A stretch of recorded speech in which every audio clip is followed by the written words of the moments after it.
ఇప్పటి సభ దగ్గర నుంచి ఈ రోజు దాకా ఒక్కొక్కటి తెచ్చుకుంటూ మాట్లాడుకుంటా చాలా జాగ్రత్తగా ఆంధ్రప్రదేశ్ని అభివృద్ధి పదంలోకి ఎలా తీసుకెళ్లాలని ఆలోచిస్తూ వచ్చాం. అందులో భాగంగానే ఈ రోజున ఒక బంగారు భవిష్యత్తు కోసం రాష్ట్రాన్ని సరైన అభివృద్ధి పదం పెట్టడానికి మనస్ఫూర్తిగా ఈ రోజున శ్రీకారం చుట్టడం జరిగింది. అందులో భాగంగానే ఈ రోజున జనసేన తెలుగుదేశం కలిసి రంగం దిగించినాయి. దీనికి మరింత బలోపేతం చేయడానికి భారతీయ జనతా పార్టీ కూడా శుభాశిస్సులు ఉన్నాయి. దీనికి మీ అందరికీ తెలిసిందే. అందుకని ఆ పొత్తు ఎలా వెళ్ళిపోతున్నాం, ఎట్లా వెళ్ళిపోతున్నాం, ముందు పెద్దలు మాజీ ముఖ్యమంత్రి ప్రతిపక్ష నాయకులు శ్రీ నారా చంద్రబాబు నాయుడు గారు వివరిస్తారు. ఆ తర్వాత జనసేన ఎన్ని స్థానాల్లో పోటీ చేస్తామో తెలియజేస్తారు.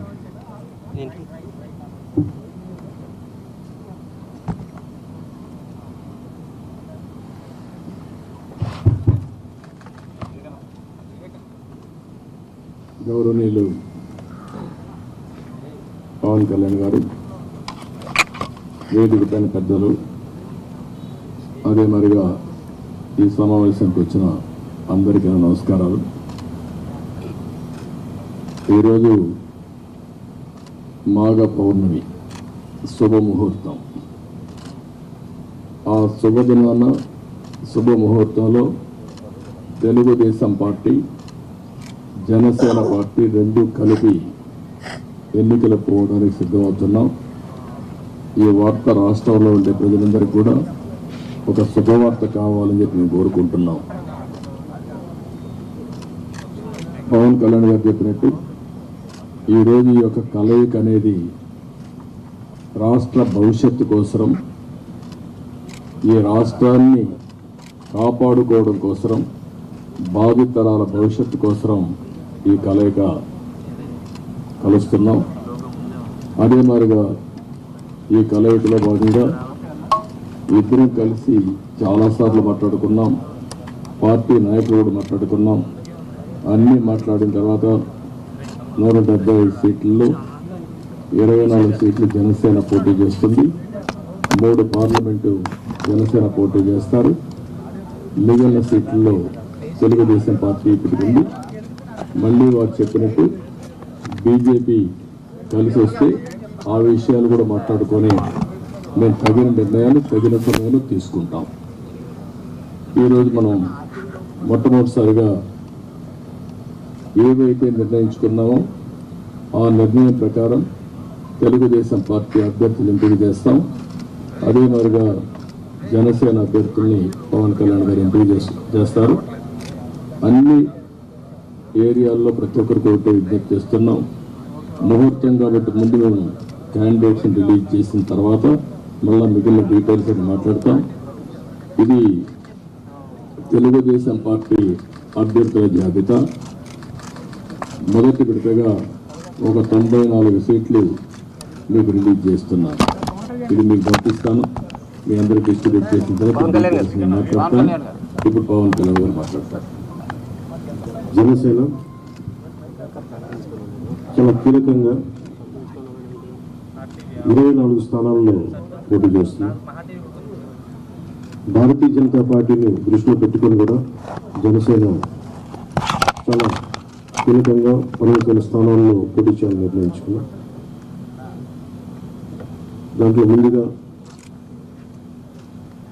సంఖ్యాపరంగా ఒక 5 మంది అభ్యర్థులను 24 నియోజకవర్గాలు, 5 నియోజకవర్గాలు దానికి సంబంధిత అభ్యర్థుల్ని పంపిస్తా ఉన్నాం. నెల్లిమర్ల శ్రీమతి లోకం మాధవి గారు, అనకాపల్లి శ్రీ కొనతాల రామకృష్ణ గారు, రాజానగరం దత్తుల బలరామకృష్ణ గారు, కాకినాడ రూరల్ పంతం నానాజీ గారు, తెనాలి శ్రీ నాగేంద్ర మనోహర్ గారు పోటీ చేస్తారు. మిగతా 19 నేను 2 రోజుల్లో మొత్తం అందరికీ తెలియజేసుకుంటాను. ఇప్పుడు నేను పేరు చేయాల్సిన అవసరం లేదనుకుంటాను. ప్రధానమంత్రి చేస్తాను. ఓకే. మీరు మాకు నేను పని తగ్గించుకోవాలని మీరు పని పెడుతున్నారు. Ichchapuram బెండలం Ashok garu, Tekkali Kinjarapu Atchannaidu, Amadalavalasa Kona Ravikumar, Rajam Kondru Muralimohan, Kurupam Thoyaka Jagadeeswari, Parvathipuram Vijaya Bonela, Salur Gummadi Sandhyarani, Bobbili RSV KK Rangarao, Gajapathinagaram Kondapalli Srinivas, Vizianagaram Pusapati Aditi Vijayalakshmi Gajapathiraju, Visakhapatnam East Velagapudi Ramakrishnababu, Visakhapatnam West PGVR Naidu alias Ganababu, Araku Valley Siriveri Donnadora, Payakaraopeta Vangalapudi Anitha, Narsipatnam Chintakayala Ayyannapatrudu, Tuni Yanamala Divya, Peddapuram Nimmakayala Chinarajappa, Anaparthi Nallamilli Ramakrishna Reddy, Mummidivaram డోట్ల Subbaraju, Gannavaram Shri పెళ్ళ రాజేష్ కుమార్, కొత్తపేట బండారు సత్యానందరావు, మండపేట వేగుళ్ల జోగేశ్వరరావు, రాజమండ్రి సిటీ ఆదిరెడ్డి వాసు, జగ్గంపేట జ్యోతుల వెంకటప్పారావు, ఆచంట పీతాని సత్యనారాయణ, పాలకొల్లు నిమ్మల రామానాయుడు, ఉండి మంతెన రామరాజు, తణుకు అరిమిల్లి రాధాకృష్ణ, ఏలూరు బడేటి రాధాకృష్ణ, చింతలపూడి సోంగార్ రోషన్, తిరువూర్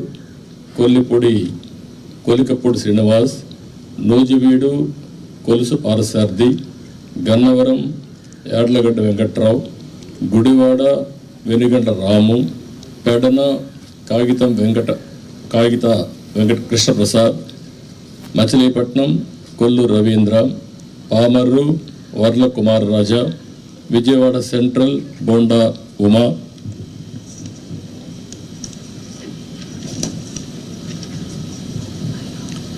విజయవాడ ఈస్ట్ గద్దె రామ్మోహన్ రావు, నందిగామ తంగరల సౌమ్య, జగ్గైపేట శ్రీరామ్ రాజగోపాల్ తాతయ్య, తాడికొండ తెనాలి శ్రావణ్ కుమార్, మంగళగిరి నారా లోకేష్, పన్నూర్ ధూళిపాళ్ల నరేంద్ర, వేమూరు నక్క ఆనందబాబు, రేపల్లె అనగన్ సత్యప్రసాద్, బాపట్ల వేగేసిన నాగేంద్ర వర్మ, ప్రత్తిపాడు బోర్ల Ramanjaneyulu, తెల్లూరుపేట Pattipati Pullarao, Sattenapalli Kanna Lakshminarayana, Vinukonda GV Anjaneyulu, Macherla Julakanti Brahmanandareddy, Yerragondapalem Guduru Erikshan Babu, Parchur Eluri Sambasivarao, Addanki Gottipati Ravikumar, Santhanuthalapadu Bommaji Niranjan Vijay Kumar, Ongole Damarcharla Janardhan Rao, Kondapi Dola Sri Bala Veeranjaneya Swamy, Kanigiri Mukku Ugra Narasimhareddy, Kavali Kavya Krishnareddy, Nellore City P Narayana, Nellore Rural Kotamreddy Sridhar Reddy, Gudur Pasam Sunil Kumar, Sullurpeta Nelavala Vijayasree, Udayagiri Kakarla Suresh, Kadapa Madhavireddy, Rayachoti Mandipalli Ramprasad Reddy, Pulivendula Marreddy Rabindranath Reddy, Mydukur Putta Sudhakar Yadav, Allagadda Bhuma Akhilapriyareddy, Srisailam Budda Rajasekhar Reddy, Kurnool TG Bharath, Panyam Gowri Charitareddy, Nandyal NMD Farooq, Banaganapalli BC Janardhan Reddy, Dhone Kotla Suryaprakash Reddy,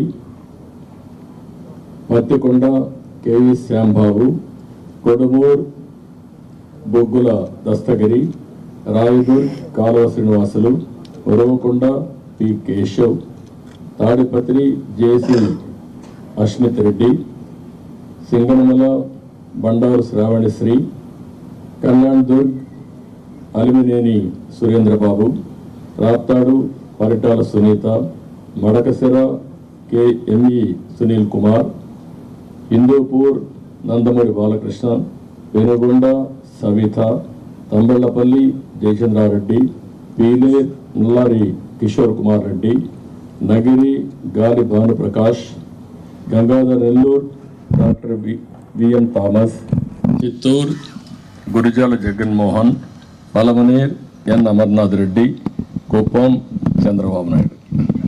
లాస్ట్లో ఇవి టోటల్గా 94 నేమ్స్ ఈరోజు మేము రిలీజ్ చేశాం. వారు ఎక్సర్సైజ్ చేసి ఇప్పుడే 5 పేర్లు వారు రిలీజ్ చేశారు.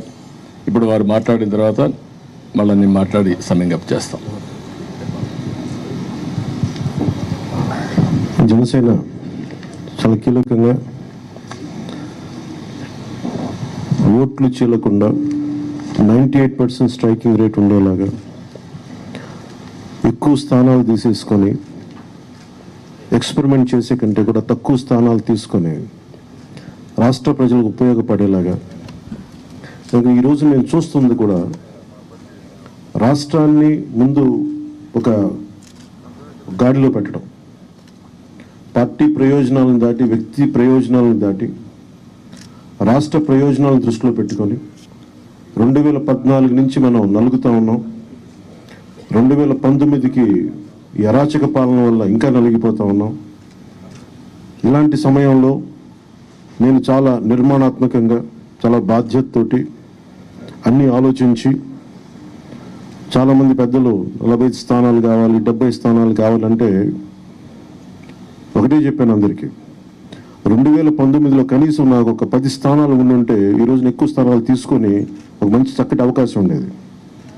అది కోల్పోయాం. కాబట్టి ఈసారి తక్కువ స్థానాలతోటి 98% స్ట్రైకింగ్ రేట్ ఉండాలి. దాంట్లో భాగంగానే 24 స్థానాలు, 3 పార్లమెంట్లు ఫిక్స్ అయిపోయాం. అలాగే 24 స్థానాలు కనిపిస్తున్నాయి, కానీ జనసేనకి మనం చూడాల్సింది 3 పార్లమెంట్లో ఇంకొక అదనంగా ఇంకొక 18 నుంచి 20 దాకా స్థానాలు అధికంగా యాడ్ అవుతాయి. సో దాదాపు ఒకలా చూస్తే జనసేన అందరూ అనుకున్నట్టుగా ఒక 40 స్థానాల్లో పోటీ చేస్తున్నట్టు లెక్క, 3 పార్లమెంట్తో కలుపుకొని.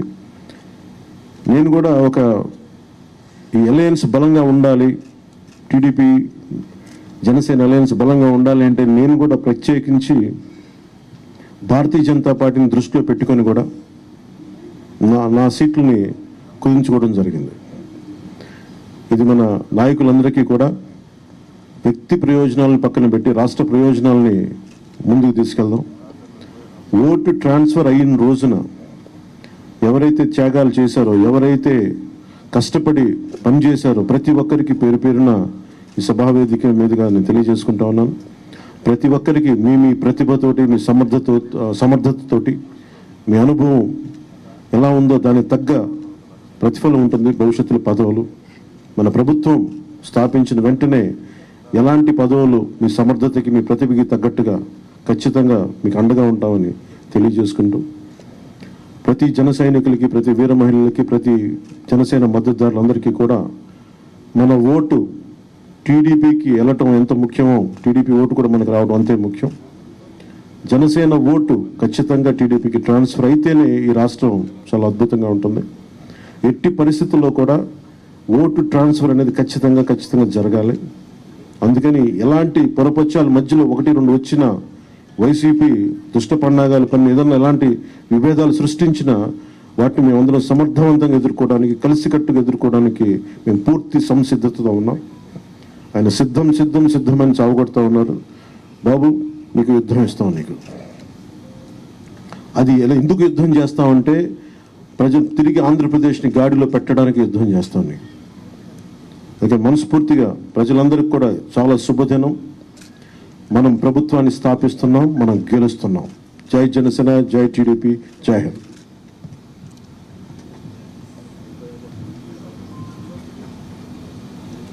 ఇప్పుడే జనసేన అధినేత పవన్ కళ్యాణ్ గారు చెప్పిన దాన్ని నేను పూర్తిగా సమర్థిస్తూ ఈరోజు ఈ కలయిక రాష్ట్ర భవిష్యత్తు కోసం, ఏ ఇద్దరు వ్యక్తుల కోసమో ఏ రెండు పార్టీల కోసం కాదు, 5 కోట్ల ప్రజా ప్రయోజనాలు ఆశించి ఈరోజు మనస్ఫూర్తిగా 2 పార్టీలు కలిసి పనిచేయాలని ఈ నిర్ణయం తీసుకున్నాం.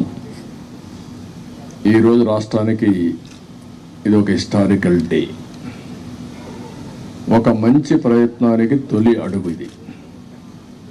నేను ఎందుకు ఈ మాట అంటున్నాను? నేను చాలా రాజకీయాలు చేశాను, కానీ రాష్ట్ర విభజన వల్ల రాష్ట్రం నష్టపోవడం, నష్టపోయిన రాష్ట్రాన్ని మళ్ళీ ఘాట్లో వేయడానికి ప్రయత్నం చేసే సమయంలో 19లో మళ్ళా ఒక విఘాతం రావడం, ఆ విఘాతం వచ్చిన తర్వాత రాష్ట్రం విడిపోయినప్పటికంటే 19 తర్వాత జగన్మోహన్ రెడ్డి ముఖ్యమంత్రి అయిన తర్వాత ఈ రాష్ట్రాన్ని ఎన్ని విధాల ఇబ్బంది పెట్టాలో తిరిగి కోలుకోలేని స్థితికి తీసుకెళ్ళిపోయే పరిస్థితికి వచ్చాడు.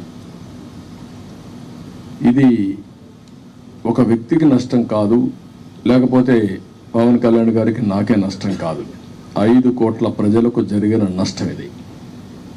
బ్రాండ్ ఆఫ్ ఆంధ్రప్రదేశ్ పూర్తిగా డెమాలిష్ చేసిన సందర్భం ఇది. ఇంకొక పక్క ఎవరైనా సరే ప్రజాస్వామ్యులు ఇది తప్పు, ఇది కరెక్ట్ కాదు, నాకు అన్యాయం జరిగిందని చెప్పుకోలేని పరిస్థితి. ఈ అవమానాలు ప్రజలు భరించారు, కార్యకర్తలు భరించారు, పత్రికా విలేకరులు భరించారు, మేము కూడా భరించాం. నా విషయం మీ అందరికీ తెలుసు, 5 కోట్ల మందికి. పవన్ కళ్యాణ్ గారు ఒక మంచి ఉద్దేశంతో వస్తే ఇప్పటం గ్రామంలో జరిగినటువంటి సంఘటన దగ్గర నుంచి విశాఖపట్నంలో రోడ్ షో కూడా చేయనీయకుండా చేసే పరిస్థితి, అడుగడుగున రాజకీయ నాయకుల్ని అడ్డుకొని అరెస్టులు చేసే పరిస్థితి వచ్చింది. అవన్నీ కూడా దృష్టిలో పెట్టుకున్న తర్వాత మేము ఒకటే ఆలోచించాం, మేమందరం కూడా రాగద్వేషాలకు అతీతంగా 2 పార్టీలు కలిసి మనస్ఫూర్తిగా సహకరించి ఈ రాష్ట్రాన్ని కాపాడే బాధ్యత మేము తీసుకోవాలనే ఉద్దేశంతోనే ఈ ఎక్సర్సైజ్కి ప్రారంభించాం. అయితే ఈరోజు ఒక అహంకారంతో ఇక్కడ మనం కూర్చున్నాం. దీని పక్కనే ప్రజావేదిక విధ్వంసంతో ప్రారంభమైంది. ఆ ప్రజావేదిక విధ్వంసం అయిన తర్వాత డెబ్రీస్ ఇంతవరకు కూడా తెలియదు. ఒక అహంభావి ఎంత ఈ విధంగా ప్రవర్తిస్తాడనేదానికి ఇది ఒక ఉదాహరణ. అంటే అనునిత్యం నేను కానీ నా దగ్గరకు వచ్చిన పవన్ కళ్యాణ్ గారు కూడా చూస్తే గుర్తు రావాలి ఆ విధ్వంసం, ఆ విధంగా విధ్వంసం చేసే పరిస్థితికి వచ్చారు. ఇవన్నీ చూసిన తర్వాత రాష్ట్రాన్ని వైసీపీ బారి నుండి విముక్తి చేయడం కోసం, రాష్ట్ర ప్రజల భవిష్యత్తు కోసం మేము కలిసి పనిచేస్తాం. ఇంకొక పక్క అభ్యర్థుల్ని వారి అభ్యర్థుల్ని ఇప్పుడు ఎవరిని అనౌన్స్ చేస్తారో నాకు తెలియదు, మా అభ్యర్థుల్ని వారికి తెలియదు, కానీ వారు మంచి అభ్యర్థులను వారు ఎంపిక చేస్తున్నారు. మేము కూడా బెస్ట్ అభ్యర్థులను మేము కూడా ఎంపిక చేస్తున్నాం. ఈరోజు చూస్తే నా రాజకీయ జీవితంలో ఎప్పుడూ చేయనంత ఎక్సర్సైజ్ చేశాను నేను. ఆ విషయం ఇది నాకు 9వ ఎన్నికలు, 9వసారి ఎన్నికలు పెట్టినప్పుడు సమైక్య ఆంధ్రప్రదేశ్లో కూడా ఇంత ఎక్సర్సైజ్ నేను ఎప్పుడు చేయలేదు. అంత ఎక్సర్సైజ్ చేశాను. 1,10,00,000 దగ్గర నుంచి అభిప్రాయ సేకరణ చేసుకున్నాను వివిధ సోర్సెస్ ద్వారా. నేను ఒక్క సోర్స్లో చేయలే, అనేక సోర్సెస్ పెట్టి ప్రజల్ని కార్యకర్తల్ని కాన్ఫిడెన్స్గా తీసుకున్నాను. నేను ఒక మహత్తరమైన కార్యక్రమానికి శ్రీకారం చుట్టినప్పుడు నాకు సరైన సమాచారం కూడా ఉంటే సరైన నిర్ణయాలు తీసుకుంటాం. నాకు సరైన సమాచారం లేకపోతే సరైన నిర్ణయాలు తీసుకోలేమనే ఉద్దేశంతో సమాచారం తీసుకొని అన్ని కోణాల్లో విశ్లేషించిన తర్వాతనే ఈ 94 మంది అభ్యర్థుల్ని ఈరోజు వడబోసి ఫైనలైజ్ చేశాం. ఇందులో కూడా మీరు చూస్తే ప్రజల మధ్య ఉండే వ్యక్తులు కానీ, ప్రజలు కోరుకునేవారు, ప్రజల ఆమోదయోగ్యం ఉండేవాళ్ళు, సమర్థవంతంగా ఎన్నికల్ని ఎదుర్కొని అవతల వాళ్ళతో పోటీపడే అభ్యర్థుల్ని ఎంపిక చేయడం జరిగింది. ఈరోజు ఈ 2 ఎక్సర్సైజుల్లో 118 పూర్తయినాయి. 94 మేము చేశాం, వారు 24లో 5 అనౌన్స్ చేశారు. మిగిలిన అభ్యర్థులను వారు కూడా ఎంపిక చేస్తారు. మొత్తం కలిసి 118 మంది అభ్యర్థులు మేము ఎంపిక చేసుకునే పరిస్థితికి వచ్చాం. ఈ అభ్యర్థుల ఎంపికలో తెలుగుదేశం పార్టీ అయితే యువతకు, మహిళలకి, బీసీలకు, అదే మరి యంగ్స్టర్స్కి ఎక్కువ ప్రాధాన్యత ఇచ్చడానికి ప్రయత్నం చేశాం. చదువుకున్న అభ్యర్థులకు కూడా ఎక్కువ ప్రాధాన్యత ఇస్తున్నాం. అదే మరిగా మీరు చూస్తే ఒక 23 మంది ఫస్ట్ టైమర్స్, ఈ 94లో 23 మంది ఫస్ట్ టైం ఎమ్మెల్యేలుగా శాసనసభకు వచ్చే విధంగా వాళ్ళు కూడా ఎంపిక చేసుకున్నాం. వీళ్ళలో 3 డాక్టర్లు ఉన్నారు, రిటైర్డ్ ఐఏఎస్ ఆఫీసర్లు ఉన్నారు, విద్యావంతులు ఉన్నారు, 28 మంది పోస్ట్ గ్రాడ్యుయేట్స్ ఉన్నారు, 51 మంది గ్రాడ్యుయేట్స్ ఉన్నారు, బాగా 2 అయితే పిహెచ్డి కూడా ఉన్నారు. అదే మరిగా వైసీపీ అభ్యర్థులను ఒక్కసారి మీరు పోల్చి చూస్తే కడాన రెడ్ శాండిల్వుడ్ స్మగ్లర్స్ కూడా పెట్టేశారు.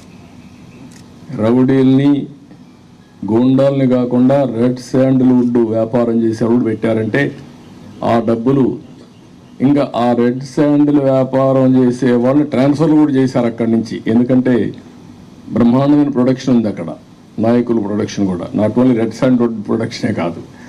అలాంటి వాళ్ళని, రౌడీల్ని డబ్బులతో ట్రాన్స్ఫర్లు కూడా చేసి రాష్ట్రం అంతా స్ప్రెడ్ చేసే పరిస్థితికి వచ్చారు. ఈ విషయం కూడా ప్రజలు కూడా గుర్తుపెట్టుకోవాల్సిన అవసరం ఉంది.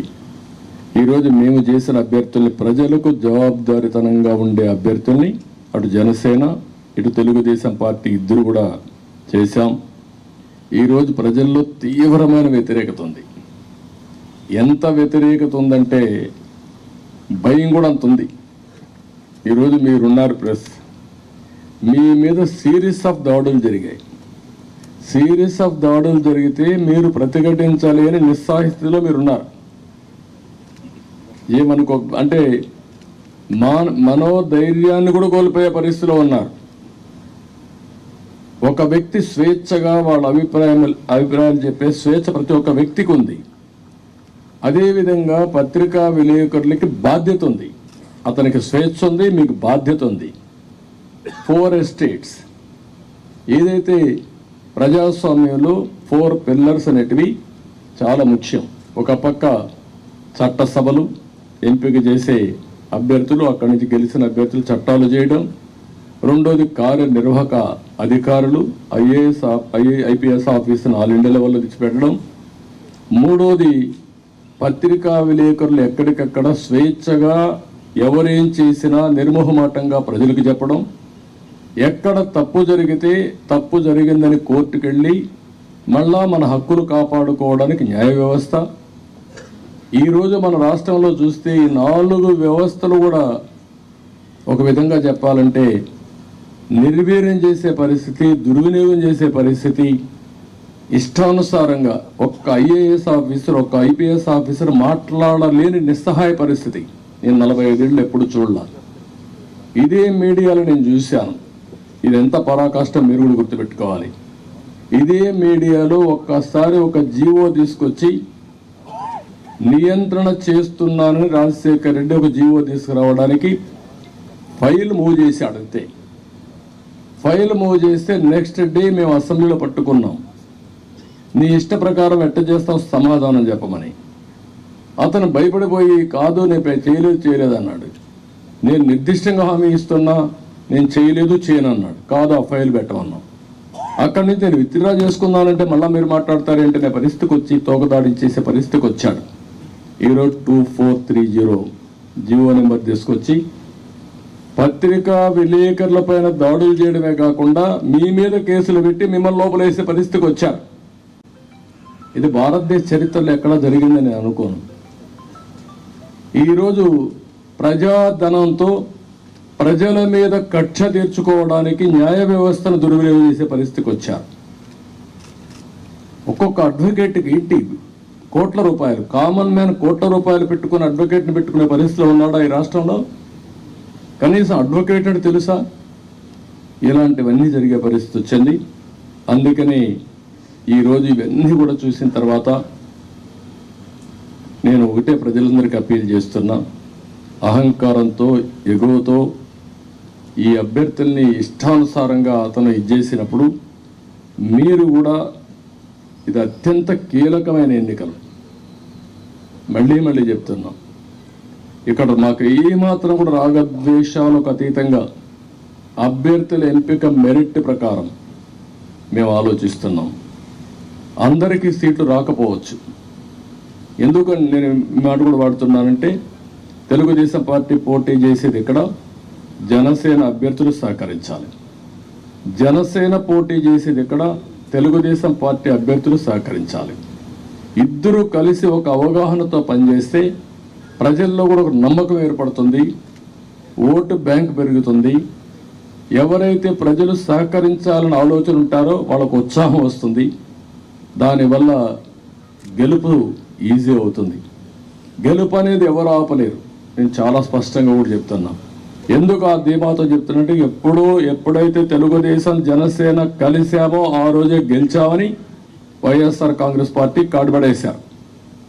వాళ్ళకు తెలుసు, ఏ ఒక్కరిని అడిగినా కూడా వాళ్ళకి అర్థమైంది. కానీ రౌడీజం చేసో, ఇంకొక పక్కన దొంగ ఓట్లు ఎన్యూమరేట్ చేసో, లేకుంటే బూత్ క్యాప్చర్ చేసో, లేకపోతే వాళ్ళకు కావాల్సిన అధికార యంత్రాంగాన్ని, వాలంటీర్స్ని, ఇలాంటి వాళ్ళని దుర్వినియోగం చేసి ఎన్నికలు జరపాలనుకుంటున్నారు. జరగదు. చాలా ఎన్నికలు చూశాను. ఒకసారి డబ్బులతో కూడా, డబ్బుల అహంభావం ఇప్పటికే ఎక్కడికక్కడ బస్తాల కొద్ది డబ్బులు వెళ్ళిపోయిందని, కాన్స్టిట్యున్సీల వారికి ఇయర్ మార్క్ చేశారని, ఎర్రచందనం డబ్బులు, శాండ్ల్వుడ్ డబ్బులు, లేకపోతే ఇసుక డబ్బులు, లిక్కర్ డబ్బులు, ఒకటి కాదు, ఇలాంటివన్నీ అవినీతి డబ్బుల్ని పంపించి మళ్ళా ఓట్లు కొనే ప్రయత్నాలు కూడా చేస్తున్నారు. ఇవన్నీ కూడా సమర్థవంతంగా ఎదుర్కొంటాం.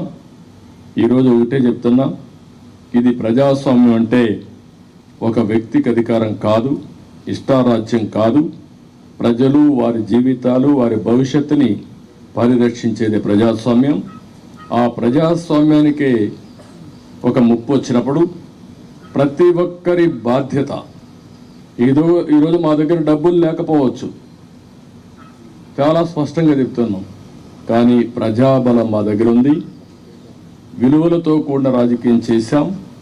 ఇంకొక పక్కన ప్రజల సహకారం కానీ, అదే సమయంలో అందరూ వారి భవిష్యత్తు కోసం పనిచేస్తారని నమ్మకం మాకుంది. మీరు అవసరమైతే ప్రజలే ముందుకొచ్చి 10 రూపాయలు ఖర్చు పెట్టి ఎక్కడికక్కడ అభ్యర్థులు గెలిపించుకునే ప్రక్రియకు కూడా మీరు శ్రీకారం చుట్టాల్సిందిగా నేను కోరుతున్నా. ఒక పక్క 5 కోట్ల ప్రజలు, ఒక పక్క ఒక అహంభావంతో, ధనబలంతో, పెత్తందారి విధానాలతో, రౌడీజంతో వస్తున్నటువంటి పార్టీ ఇంకొక పక్క. అందుకే ప్రజలందరూ కోరుతున్నా, మీరు ఆలోచించాల్సిన అవసరం ఉంది. మా బాధ్యత మేము చేస్తాం, మీ బాధ్యత మీరు చేయండి, సహకరించమని మరొకసారి అందరినీ కోరుకుంటూ సహకరిస్తారని చెప్పి ఆశిస్తూ, జై హింద్, జై తెలుగుదేశం, జై జనసేన.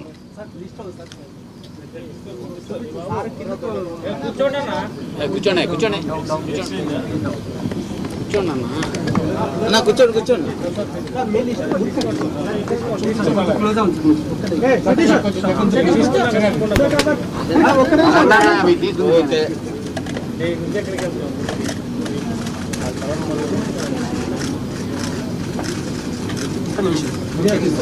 వీడియో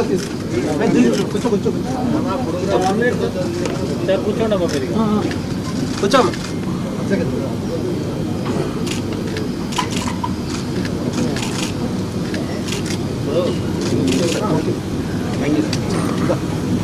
పవన్ కళ్యాణ్ గారు ఎక్కడి నుంచి పోటీ చేస్తారో చెప్పలేదు మీరు.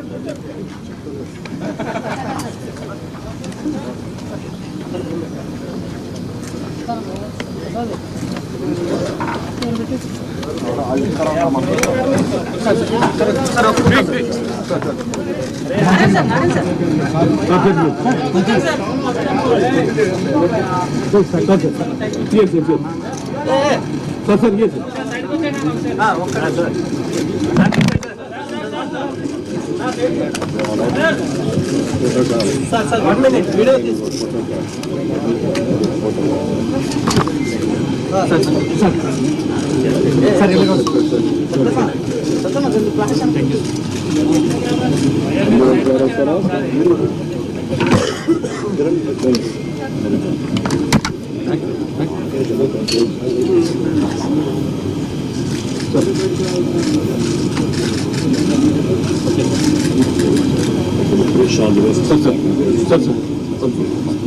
One more photo.